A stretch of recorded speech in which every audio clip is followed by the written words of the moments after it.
साथियों नमस्कार। मैं कुशाल भारद्वाज और स्वागत है आप सबका मेरे YouTube मंच पर। आज बात लीक सेट करके करूंगा। आज बात करूंगा पुराणों की, आज बात करूंगा 10 अवतारों की, आज बात करूंगा भारत की आज़ादी की, आज बात करूंगा भारत के पहले प्रधानमंत्री की और आज बात करूंगा ज्ञान की देवी की। इसलिए आप इस पूरे वीडियो को देखें और उसके साथ साथ अभी तक अगर आपने मेरे चैनल को सब्सक्राइब नहीं किया तो आप इसको सब्सक्राइब कर लें। तो आज मैं बात कर रहा हूं ज्ञान की देवी यानी कि कंगना रनावत की। तो साथियों, जैसा मैंने पहले कहा कि आज का वीडियो लीक सेट करके है और आज मैं कंगना की स्तुति में कुछ बोलना चाहता हूं, कंगना की प्रशंसा के गीत गाना चाहता हूं। कंगना की स्तुति में मैं इतना ही कहना चाहता हूं कि हे ज्ञान की देवी कंगना, जब से आप आई हैं आप इस देश को अथाह ज्ञान बांट रही हैं। बचपन से हमारे गुरुओं ने, हमारे अध्यापकों ने, हमारे अभिभावकों ने हमारे को सिखाया था, हमें बताया था कि हिंदुस्तान 15 अगस्त 1947 को ब्रिटिश हुकूमत से आज़ाद हुआ था और उसके साथ साथ इस देश को आज़ाद कराने के लिए असंख्य लोगों ने कुर्बानियाँ दी थी। लेकिन ये आप ही हैं कंगना, जिन्होंने न केवल हमें बल्कि पूरे देश को और पूरी दुनिया को जो है ये ज्ञान बांटा कि हमारा देश 15 अगस्त 1947 को नहीं बल्कि सन 2014 में ही जाकर के आज़ाद हुआ है।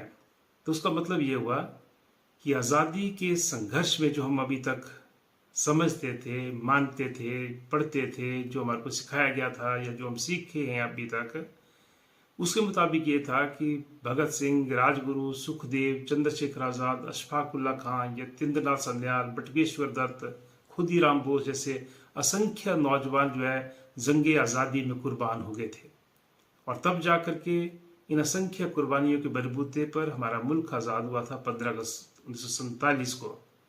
लेकिन ज्ञान की देवी, आपने हमारा ज्ञानवर्धन किया कि जो आपके गुरुओं ने, आपके अध्यापकों ने, आपके अभिभावकों ने आपको बताया है वो ठीक नहीं है। देश तो सिर्फ 2014 में जाकर के आज़ाद हुआ है। तो उसका मतलब ये है कि सब लोग जो आज़ादी के रणबांकुरे ये लड़ाई नहीं लड़े बल्कि अंग्रेजों के साथ जो अटखेलियां करते थे। अगर देश जो है सन 2014 में जाकर के आज़ाद हुआ तो उसका मायने यही निकलता है। तो जिस ज्ञान से यह नादान संसार अनभिज्ञ था वह ज्ञान आपसे मानव जाति को आज मिल रहा है। इसके लिए सभी भक्तजन आप पर कृतज्ञ हैं। आपकी बहुत बहुत मेहरबानी सभी भक्तजनों पर जो आप ऐसा ज्ञान बांट रही हैं। हमने पौराणिक कथाओं में विष्णु के 10 अवतारों के बारे में सुना था। आपने राजनीति में आते ही जो है 11वें अवतार भी हमारे सामने ला दी है, यानी कि हमारे सामने प्रकट कर दी है आपने 11वें अवतार को। हे ज्ञान की देवी, आपने हम पर उपकार करते हुए पहली बार यह ज्ञान दिया कि नरेंद्र मोदी साधारण पुरुष नहीं है बल्कि वो तो साक्षात विष्णु के अवतार के रूप में अवतरित हुए हैं। वैसे जिन 10 अवतारों का पौराणिक कथाओं में जिक्र होता था वह ज्ञान हमें पुराणों से मिलता है और पुराणों में जो है 10 अवतारों की जो थ्योरी थी वह मेरे लिए ह्यूमन एवोल्यूशन से ज़्यादा कुछ नहीं थी, यानी कि ह्यूमन एवोल्यूशन को ही डिफाइन किया गया था एक तरह से उस थ्योरी में, जो अवतारों की थ्योरी थी। और उसके साथ साथ जिन 10 अवतारों का जिक्र होता है यानी कि विष्णु के 10 अवतार और जो हमने पढ़ा है उसके मुताबिक जो पहले अवतार हैं वो हैं मत्स्य यानी कि मत्स्य अवतार। दूसरे अवतार का जिक्र है कूर्म के रूप में यानी कि कछुआ अवतार। तीसरे अवतार जो है वराह बताए गए हैं यानी कि सूअर अवतार। चौथे नरसिंह बताए गए हैं यानी कि आधा मानव और आधा शेर, नरसिंह अवतार। तो विष्णु के 5वें अवतार के रूप में वामन का जिक्र है यानी कि बौना अवतार। छठा अवतार परशुराम को बताया गया है यानी कि कुल्हाड़ीधारी योद्धा अवतार। और जो 7वें अवतार के रूप में जो है राम का जिक्र है, अयोध्या के राजकुमार यानी कि राजा राम। और उसके साथ साथ जो है 8वें अवतार के तौर पर बलराम का जिक्र है और 9वें अवतार के तौर पर कृष्ण का जिक्र है और 10वें अवतार के तौर पर जो है कल्कि का जिक्र है। और कल्कि के बारे में बताया गया है कि कल्कि का जन्म जो है कलयुग की समाप्ति पर होगा और आज से 4,32,000 साल के बाद जो है भगवान कल्कि का जन्म होगा। और ये उनका जन्म जो है उत्तर प्रदेश के संभल नामक गांव में एक ब्राह्मण परिवार में होगा, क्योंकि औरों के घर में तो अवतार पैदा नहीं होते इसलिए वहां होगा। तो ये उन्होंने कहा है। लेकिन आपने हमारा ज्ञानवर्धन किया तो आप कृपा करके हमें बताएं कि जो नरेंद्र मोदी को आप विष्णु का अवतार बता रही हैं, तो क्या ये 10वें अवतार हैं या ये 11वें हुए हैं? तो क्या कल की पहले ही पैदा हो गए, पहले ही अवतरित हो गए? और ये सवाल मेरा उन लोगों से भी है जो गीता को पूजते हैं, जो रामायण को पूजते हैं, उसको मानते हैं, उसके साथ साथ पुराणों को, उपनिषदों को मानते हैं, पूजते हैं। उन लोगों से भी सवाल है कि जो आपके पुराणों में 10 अवतारों का जिक्र है वो सही है, या जो ज्ञान आज जो है कंगना बांट रही है हमारे मंडी और हिमाचल की धरती में वो सही है?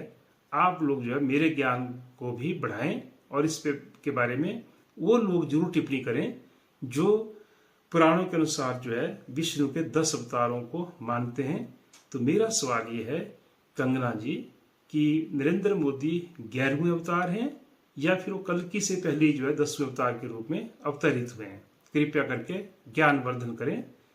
भक्तजन जो है बड़ी बेसब्री से जो है आपके अगले ज्ञान कक्षा का जो है इंतजार कर रहे हैं, और आपकी कृपा यहीं पर नहीं रुकती। हे ज्ञान की देवी, आपने हमें बताया पहली बार कि भारत 2014 में आज़ाद हुआ, और फिर बाद में आपने जो है थोड़ा सा उसमें सुधार किया और आपने और ज्ञान बरसाया, और आपने हमें बताया कि आज़ाद भारत के जो पहले प्रधानमंत्री हैं वे जो है जवाहरलाल नेहरू नहीं बल्कि सुभाष चंद्र बोस हैं।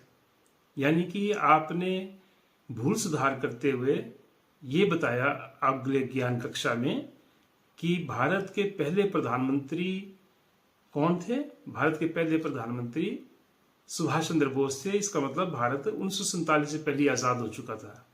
पहली कक्षा में आपने हमें बताया कि भारत 2014 में आज़ाद हुआ है, और दूसरी क्लास में आपने फिर बताया कि नहीं, भारत जो है 1947 से पहले आज़ाद हो गया था और आज़ाद भारत के पहले प्रधानमंत्री जो है वो सुभाष चंद्र बोस थे। तो हे ज्ञान की देवी, आपने जो है विष्णु के 11वें अवतार को उचित ठहराने के लिए ना केवल आपने पंडित जवाहरलाल नेहरू, ना केवल लाल बहादुर शास्त्री, ना केवल गुलजारी लाल नंदा, ना केवल श्रीमती इंदिरा गांधी, ना केवल मोरारजी देसाई, ना केवल आपने जो है राजीव गांधी, ना केवल बीपी सिंह, चंद्रशेखर, ना केवल नरसिम्हा राव, ना केवल मनमोहन सिंह, बल्कि विष्णु के अवतार के रूप में जिनको आपने अवतरित कर दिया है उनकी ही, यानी कि नरेंद्र मोदी जी की पार्टी के ही अटल बिहारी वाजपेयी जी को भी आपने इतिहास से डिलीट कर दिया। तो ये जो आपने ज्ञानवर्धन किया है इससे भक्तजनों पर जो है बहुत बड़ी कृपा हुई है। हे ज्ञान की देवी कंगना, कहाँ से लाती हैं आप यह ज्ञान का खजाना? आज देश एक ही बात सोच रहा है कि यदि आप देश की संसद में पहुंच गई तो फिर इस देश का क्या होगा। और उसके साथ साथ धन्य हुए लोग जो ज्ञान के बारे में आपसे प्रेरित होकर के आपके जयकारे लगाते हैं, और आपके अथाह ज्ञान से जो छात्र प्रेरित होकर के शिक्षा हासिल करेंगे उनका क्या होगा, यह सोच करके ही सिहरन हो जाती है। तो पहली बार देश को एक ऐसी राजनेता मिली हैं जिनके पास ज्ञान का अथाह भंडार है।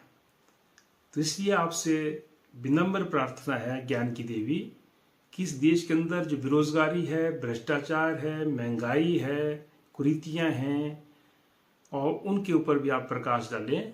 और साथ में जो हमारे हिमाचल प्रदेश के अंदर नशे का कारोबार है, जो चिट्टे की गिरफ्त में पूरा हिमाचल और यहाँ की युवा पीढ़ी है, उसके बारे में भी आप मार्गदर्शन करें, क्योंकि आपका जो मार्गदर्शन है वो निश्चित ही जो है निरीह भक्तों के बहुत काम आएगा। क्योंकि अभी तक की जो ज्ञान वर्षा आपने की है उससे नादान भक्त जो है बहुत कृतज्ञ हुए हैं। नादान भक्तों के जो है वो बहुत काम की चीज़ें आपने बताई हैं। तो कृपया करके जो है इन समस्याओं के बारे में भी अगर आप छिटपुट बोल दें तो आपकी जो है महान कृपा होगी। और उसके साथ साथ आप ये भी बता देते कि भी जब हमारे प्रदेश के अंदर जो है आपदा आई थी तो उस वक्त आपकी क्या भूमिका थी।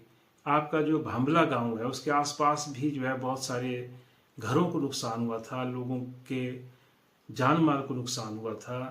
क्या हेल्प आपने की है लोगों की? मंडी से लेकर के मनाली और किन्नौर तक जो है भारी नुकसान हुआ था। तो हे ज्ञान की देवी, आप तो ठेठ मंडियाली बोलते हैं, और तब जो है आपने कौन से गरीब की जो है सहायता की थी, या कब आप जो है इस प्रदेश की जनता के साथ इसका दुख दर्द आपने बांटा? इसका भी आप जो है हमें बोध करा दें। धन्यवाद।